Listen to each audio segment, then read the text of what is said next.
which anybody who pretends to lead the labour movement should always take account of. Implausible promises with far-fetched resolutions. The right wing in the Labour Party. I'm telling you, you can't play politics with people's jobs. The shameful attacks that are going to be unleashed against militants. Of a Labour Council hiring taxis to scuttle around the city, handing out redundancy notices to its own workers. The mood at this conference is for unity.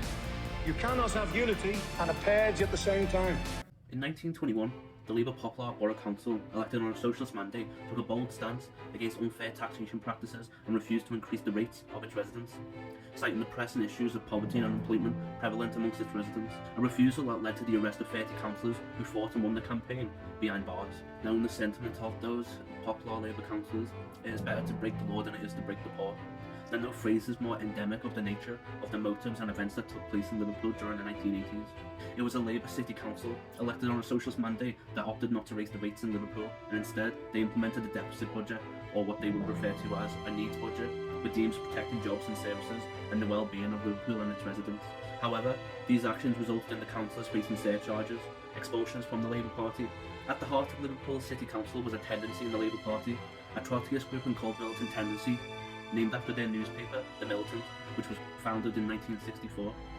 Its members over the preceding decades had garnered significant support in the Labour Party and won council seats during the 80s, with Militant's most prominent figures Peter Taft, editor of the Militant newspaper, Tony Mulhern, president of the local district Labour Party, and Derek Hatton, who was the deputy leader of the Liverpool City Council. Although the 1983 local election had won Labour 51 out of 99 seats in Liverpool, only 11 were understood to be Militant supporters or members, which posed itself to take on the Conservative government directly.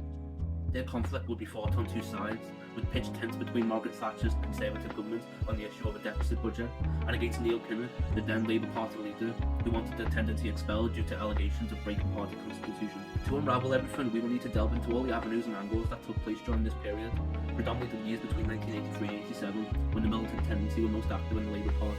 We will also explore the main Marxist and Trotskyist theories that underpin the group's perspectives, notably the concepts of entryism, transitional demands, and democratic centralism. We will also need to look at the wider history of Liverpool and what developed over the previous century, and look into the sort of material conditions that led to Militant's messaging being so effective at spreading the ideas of socialism. But decisively, we will be going through the historiographical perspectives that have developed over time on the question of whether the Labour Party's militant tendency were a force for good or bad, and whether the group should have been kicked out of the Labour Party. We will use first-hand accounts during this period, referring to the publications of Peter Taft and Tony Mulhern, who represent Militant's perspectives, and contrast their views with the opposing narratives, such as the works of Michael Crick, Channel 4 journalist, who documented Militant's activities during this period, and lastly, comparing these perspectives with the wider narrative of Militant, outlined by the mainstream media coverage in the preceding decades, and the National Executive Committee of the Labour Party during the disciplinary proceedings, and the further legacy that the Labour Party prescribes to the militant tendency presently, and the controversies that took place, notably the legalities of a deficit budget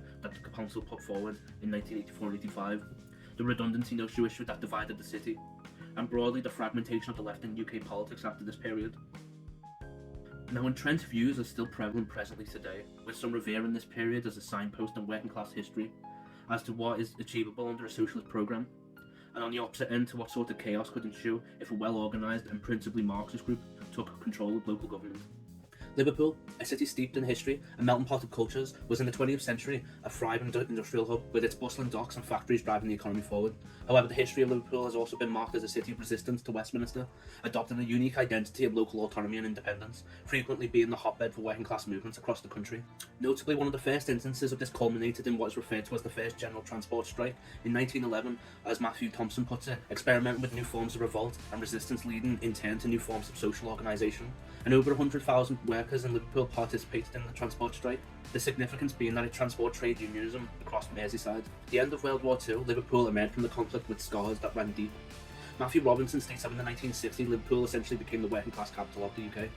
And as the 20th century progressed, Liverpool faced further economic decline and deindustrialisation, leading to widespread unemployment and social upheaval. Unemployment was one of the highest levels in the country, and council rents were already the highest in Britain outside of London.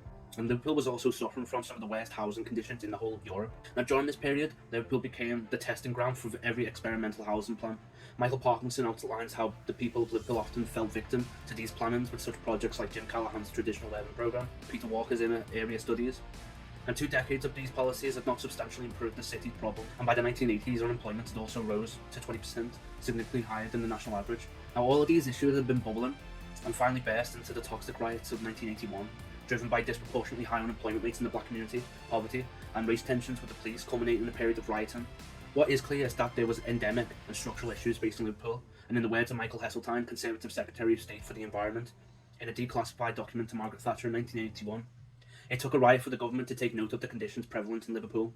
Although the events in 1980s Liverpool are relatively recent in terms of historiographical development, nonetheless key figures and historians have took up positions on this debate, notably Michael Parkinson, Honorary Professor of the HIS3039 Institute for Public Policy at the University of Liverpool, denotes this period in his political journal, Liverpool on the Brink, by framing the discussion in the wider context of the history of Liverpool and what were the defining material factors that led to the budget crisis, distinctly outlining the shock of deindustrialisation, rise of unemployment and critical levels of poverty in Liverpool in the post-war period, and specifically the Tory Liberal Coalition Council in the 1970s that continued to reduce public spending with consistent reduced budgets. Notably, the same relative angle that Taft and Mulhern demonstrates in Liverpool, a city that dared to fight, by outlining how between 1979 and 1983 Liverpool had received £120 million worth of cuts. This is backed up by David Alton, former Liberal MP from Mossley Hill, stating in the House of Commons that the REIT support grants had been reduced by £140 million. Now what is important to note here as well, Liverpool was uniquely disadvantaged with the reduction of public spending. Matthew Robinson, author of the Reconstructing Public Housing, states how the public sector was the largest employer in Merseyside, and government jobs in Liverpool decreased by 7% between 1976 and 79. Liverpool City Council alone accounted for nearly 1/3 of all public sector jobs. And what I've aimed to do there is outline the history and the context of the following discussion that will be taking place regarding the militant tendency specifically. Now looking at how this period has been covered, recent historiography is focused on the key underlying principles of Trotskyism and its broader connections to the far left movement in the UK, namely the works of Jim Callaghan's Against the Grain, Evan Smith's Waiting for the Revolution, and in the past year, Nicholas Sigurlet's Entryism and the Revolutionary Socialist Left in Britain. And we will outline these underpinning theories to give more context to the sort of political ideas that Militant followed. Entryism is the practice of embedding oneself in the most prominent social democratic party of a country, where the working class are most represented, in order to shift its politics further to the left. Crick outlines how this position was advocated by Trotsky himself after the failure of the German Communist Party to unite with the German Social Democrats against Nazism during the early 1930s. Entryism alone was not enough, so the concept of transitional demands was necessary to garner further support. Transitional demands are a reflexive method of putting forward demands that appear to be reasonable, whether it's wage increases in line with inflation, access to housing, or of democratic ownership of industries deemed to be vital for society. The crux of this position is to demonstrate how those demands can't be achieved by the current system, namely capitalism, leading people to consider more revolutionary politics. Now the last concept worth mentioning is the idea of democratic centralism, which conflicts directly with the democratic and organisational methods of the Labour Party. Lenin puts this succinctly: freedom of criticism and unity of action. In practice, meaning that discussion of policy and positions takes place in-house, and whatever is voted democratically is what everyone should advocate for publicly and politically. This is partly why the militant tendency have been revered as very well organised, especially from their critics. In contrast, the Labour Party holds a democratic socialist position, mainly focusing on social ownership and of representative democracy. Objectively, there are positives and negatives to both systems, but the point is that they're separate ways of organising democratic institutions. Now, in this discussion by all parties involved, the use of Trotsky's theory is used to attempt to frame the motives of one side as an attempt to coerce people into adopting revolutionary sentiments, and on the other end, an attempt at keeping the Labour Party in socialist and working class roots. Siegel makes the distinction in the historiography of the media perceptions in the understanding of Trotsky's practices by overtly representing its political expression as conspiracy and of subversion, rather than balancing that perspective, existing as a genuine phenomenon. This angle can be understood by outlining how Militant's most prominent members were part of the Labour Party for significant periods before ever getting involved in the militant tendency. And so, if the Militant's newspaper, originating from the Revolutionary Socialist League in 1955, came out in 1964 with a fully fleshed programme, why did it take until 1983 for expulsions to take place? Were those militant expulsions justifiable? Expulsions and bannings of organisations is not new in the Labour Party. Notably during the 1950s, the newspaper Socialist Outlook, associated with the Tribune Group, was put on a prescribed list of banned organisations due to concerns of it being dominated by Trotskyists. Interestingly though, Michael Foot, predecessor of Kinnock, worked closely with the Socialist Outlook and denounced the practice of witch hunting on the left in the Labour Party. and would go on to set the groundwork for Kinnock's move on Militant by reinstating the use of the prescribed list in 1983. The decision to prescribe socialist outlook and other left-wing publications sparked heated debates within the party about expression and freedom. Notably, however, the Labour Party did in fact abolish its prescribed list in 1973 under the leadership of Harold Wilson, which partly attests to the lack of investigation and action towards Militant. But what is also the case, the Militant Tendencies membership amounted to around 100 members towards the end of 1960s, in stark contrast to the 8,100 members by the end of 1986. Militant's appeal grew steadily, particularly within the Labour Party's Young Socialists, when it found fertile ground amongst politically engaged Young Socialists, proceeding to elect one of their supporters onto the National Executive Committees of the Labour Party as a delegate. Militant also focused on the trade unions. In a period of industrial struggle, the message found an echo. Militant's rise in numbers and influence did not go unnoticed, leading to the Underhill Report in 1975 to investigate claims of entryism. However, on the backdrop of the Labour government's loss of a majority, there was little appetite for talks of expulsion, and decisively the NEC voted 16-12 to not publish the report and take further action. Although this did not stop Underhill from leaking the report in 1981 just before his retirement. By the early 1980s, Militant had amassed around an estimated 5,000 members and sought to field parliamentary candidates, exemplified by Pat Wall's selection for Bradford North in 1982. And Michael Foot, the then Labour Party leader, reluctantly initiated an investigation into Militant in 1981, due to the prospect of alleged Militant members being selected as parliamentary candidates, and a narrow vote of 10-9 within the NEC's organisation subcommittee secured a further inquiry into Militant, led by General Secretary Ron Hayward and National Agent David Hughes. What's more, the investigation into Militant proved to be difficult due to what sort of things constituted someone as being a Militant member. Although calls from the right-wing figures stated that all Militant supporters should be expelled, in practice this was much harder. In July 1982, Hayward and Hughes confirmed Militant entry activities into a proposal of a register of non-affiliated groups. Although Militant applied for affiliation, their request was denied by the NEC in December 1982. Subsequently, in February 1983, the NEC confirmed that the Trotskyist centrist group Militant was ineligible for affiliation to the Labour Party under Clause 4b of the Constitution. This decision ultimately led to the expulsion of 5 members of the Militant newspaper's editorial board in 1983, including Peter Taft, Ted Grant, Lynn Walsh, Claire Doyle and Keith Dickinson. This expulsion marked the beginning of heightened tensions between Militant and the Labour Party leadership, particularly evident in Liverpool. As Militant's stronghold, Liverpool became a focal point for their politics. Christopher Macy's academic journal on the Labour Party's inquiry into the Liverpool District Labour Party highlights the procedures and investigations that took place in 1981 and 82, and during the second round of expulsions that took place between 1986 and 87. Whilst we will touch on the latter round of expulsions later, this marked shift in the Labour Party to reintroduce a registered list and to deny the Militant from being an affiliated group set the stage for the further fragmentation of the left in Labour, as many of the term soft lefts did not approve of this tactic. However, the root question that we're tackling is whether the Militant was in fact a party within a party, and what the arguments were that make Militant incompatible with them. Now, whilst the Militant had a significant number of full-timers working for them, that wouldn't be a reason on its own. And in fact, the Militant's programme went similar to the Labour Party. It is also the case that the Labour Party has been much referred to as a broad church, and that prospect of Marxists and Trotskyists in the party would not be a surprise. However, Michael Crick makes the point that Militant was a party of international organisation. Founded in 1974 with 64 individuals across 12 countries, came together to form of the CWI, or the Committee for Workers International. The significance being that there was a huge importance put on the idea of international socialism by Trotsky. And although a very modest organisation in its inception, we can see how, if the Militant was part of an international organisation such as this, it could go against the Labour Party's constitution. Notably, the Labour Party is also part of an international organisation called the Party of European Socialists. Another argument would be their compatibility for democratic processes within the Labour Party, which manifested in how certain district Labour parties were organised when Militant was seen to have a significant influence. Macy alludes to some of the complaints that were put forward, such as undemocratic practices in the Liverpool District Labour Party, rises in local government panel in favour of Militant supporters, and allegations of intimidations at the LP meetings, including verbal abuse, physical threats and the use of security force. Now, Macy points out that all of these were largely debunked, especially on the case of a security force, as these were members of the GMB ATU and specific members of the Labour Party as well. And the Militant's response to this was also to denounce the dossier as a compilation of petty complaints, misinformation and lies, and the further outcome of it was that none of the charges were upheld in full hearings at the National Executive Committee, and despite unverified claims, the dossier was leaked anyway and received wide press and media coverage. Militant's theoretical programme is one thing on paper, but should be best understood in practice. This dynamic was most evident in the influence and control the Militant exerted over the Liverpool City Council from 1983 to 87. Despite claims that Militant rendered the Labour Party unelectable, the voting record tells a different story.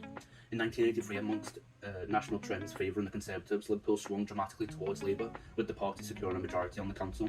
This was reflected in significantly higher turnout rates compared to the previous years. Mullin highlights the remarkable increase of the voter turnout during this period, with the Liverpool 47 councillors attracting the city's highest Labour vote in the post-war period. Turnout rates surged from as low as 11 to 20% in previous years to an impressive 45 to 62% between 1983 and 87, according to the data from the Election Centre. Upon assuming control, the City Council, one of Labour's first acts was to reverse the planned redundancies and instead create 1,000 new jobs through the Manpower Service Commission scheme.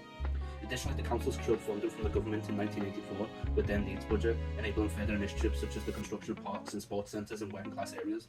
One notable example of this is Everton Park Valley, which has since been one of Liverpool's most iconic green spaces. Jonathan Shaw Davis, a senior lecturer in Russian history, delves into the historiography of militant Trotskyist socialism. He delineates 3 distinct strands of perspectives on this period.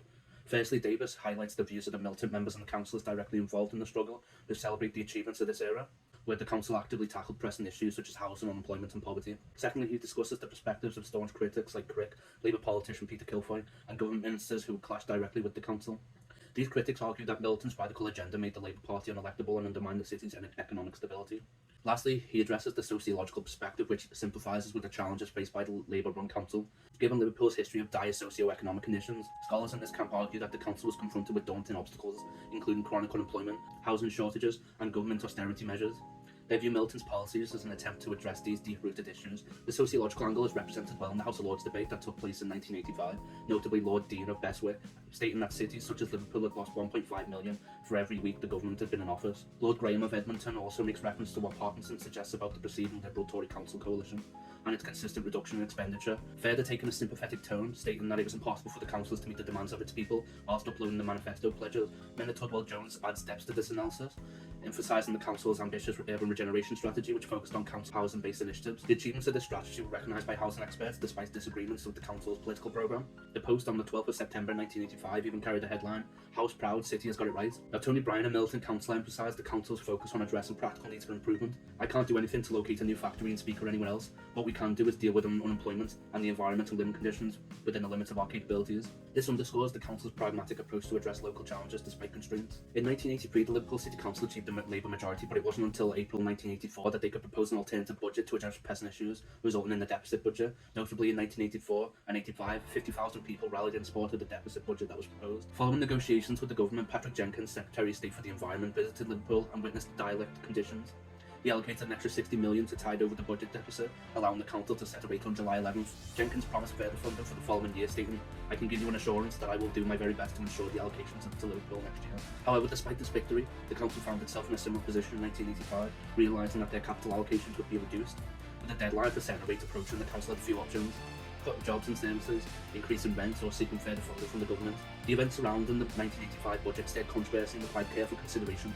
The council believed that it had until June 20th to set a rate, based on the advice from their own officers and previous budget set practices. Nonetheless, the 47 councillors filed an affidavit stating that they genuinely believed they had sufficient time to set a rate. As the deadline loomed and facing serious financial difficulties due to cuts in central government funding, the council resorted to issuing the redundancy notices of 30,000 council workers as a tactical move to pressure the government. Despite assurances that no one would lose their job, many employees were unconvinced. While the council worked closely with associated trade unions, some unions refused to comply with this tactic and issued the notices. Christopher Macy, referencing an interview with Tony Mullin, suggests that issuing redundancy notices was a tactical error. Nonetheless, the point has been made that the councils were only surcharged and barred from holding office due to the delay in setting the rate, and not in the tactics that were used to provide them with more time. Ultimately, the delay in setting the rate led to the councils being surcharged and barred from office. Neil Kinnock publicly denounced the Liverpool City Council at the Labour National Conference in October, initiating a second round of inquiries into the Liverpool District Labour Party, attempting to help balance the budget and simultaneously expel the Militant. But the unfolding events in Liverpool prompted a distinct soft left faction to distance itself from both Militant and hard left leaders like Tony Benn and Dennis Skinner. Within the NEC, notable figures such as David Blunker, leader of the General Workers' Union, TGWU, Michael Meeker, MP for Alton West, and Tom Sawyer, Deputy General Secretary of the National Union of Public Employees, broke ranks with the left-wing bloc and aligned themselves with the Labour leadership. The Stone Frost report, commissioned by the Labour NEC, aimed to address the financial challenges of the budget. It recommended rate increases, the use of capital funds, and cutbacks on the housing programme. While the council rejected these recommendations, consequently, the General Secretaries of the TGWU and the General Municipal Boil Workers and Allied Trade Union called for examination into the District Labour Party. The inquiry into Liverpool's District Labour Party resulted in two main reports, the majority and minority reports. The majority report, supported by most of the investigation team, concluded that Militant members had control over the District Labour Party and advocated for suspensions and action against Militant members. Conversely, the minority report suggested that reforms were required and exposed the expulsions. The NEC voted 19-10 in favour of the majority report, and letters to the NEC revealed majority opposition to expulsions of any action, citing concerns about party unity and credibility. Despite this, evidence suggests most branches supported action against Militant, and by 1986 many local Labour groups were prepared to expel Militant. This is evidenced by the 1986 Labour Party conference, where the party endorsed the NEC's decision to expel all members of Militant by 6 million to 325,000 votes. No evidence given in confidentiality could be utilised. This ultimately led to the NEC scrapping the majority report, and individual Liverpool district Labour Party members were charged with being Militant members. This shift resulted in the expulsion of 9 Labour Party members in Liverpool affiliated with Militant membership. Additionally, the 47 Labour councillors were barred from holding office. Despite this, figures like Pat Wall, Dave Nelson, Terry Fields maintained their MP positions. However, the Labour Party continued small-scale expulsions of alleged Militant members in 1987 and beyond. Reflecting on these events prompted consideration of the legitimacy of Militant as either a tendency or an organisation within the Labour Party, highlighting the divisions between the soft and hard left factions during this period. Now, this era coincided with the significant changes in the Labour Party, notably the introduction of New Labour under Tony Blair and the amendments to Clause 4 in the party's constitution concerning common ownership of the means of production. Thus, understanding the events in 1980s requires analysis within the broader context of the Labour Party's trajectory and its relation with the wider Labour movement in the UK. Some argue that the Labour Party no longer represents the working class, while others contend that it took a more pragmatic economic approach under Blair.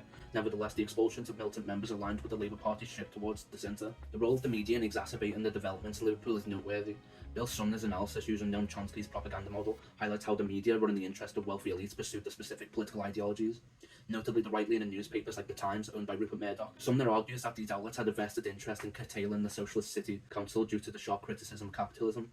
Additionally, Murdoch's influence aimed to promote the undiluted Thatcherite stance through publications like the Sunday Times. The media often used the influence of the Militant tendency to attack the Labour Party directly, shaping the public opinion. Sumner's analysis includes newspaper reviews of the Militant tendency, categorising them as positive, negative or neutral. And out of 60 newspapers reviewed from 1984 to 86, 52 covered the Militant tendency negatively, with only 2 offering slight positive coverage. What's more with this angle is that the media largely continued their attacks against Kinnock in the 1987 general election, with such headlines like, "If Kinnock wins today, will the last person to leave Britain please turn off the lights?" further highlighting their influence on public perception. Following a significant expulsions post-1986 inquiry, the Militant tendency faced a critical decision. They debated whether to continue participating in the Labour Party under a low profile or pursue what became known as the open term.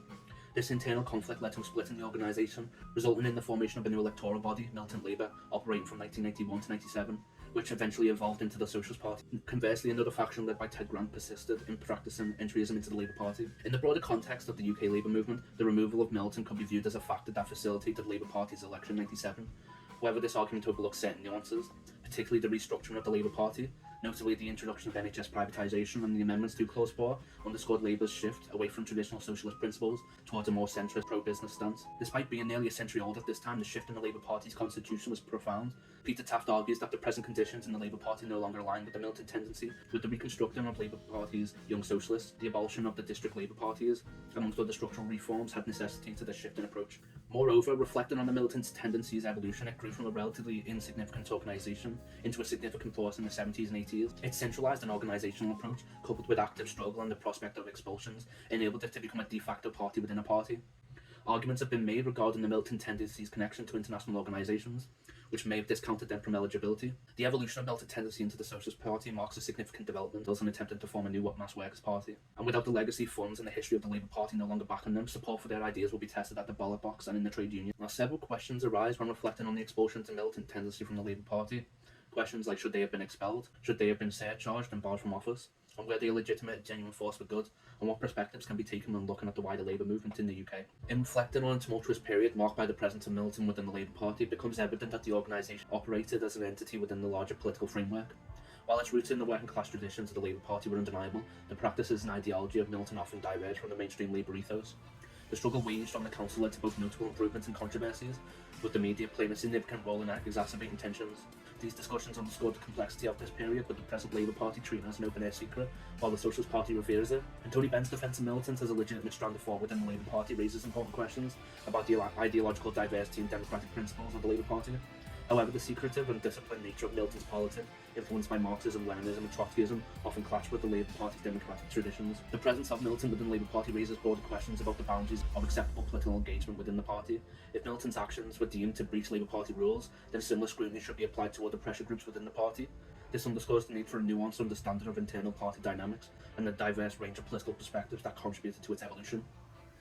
And I'll finish with a quote from an internal document written by Peter Taft in 1984 that summarises this period of struggle succinctly. There is no guarantee, according to Marxists, that success will result from their stand, if success or otherwise is to be judged by whether the Tory government backs down or not. However, Marxists have always argued that their criteria for any struggle, particularly a struggle which can be isolated because of the role of the National Labour Party and trade union leaders, is whether it meets the twin objectives of raising the level of understanding, the consciousness of the proletariat as a whole, and also strengthens the position of the labour movement and the Marxism in the eyes of the broad mass of working class. By this measure, no matter what the outcome in the next weeks and months, the standard Liverpool City Council has been more than justified.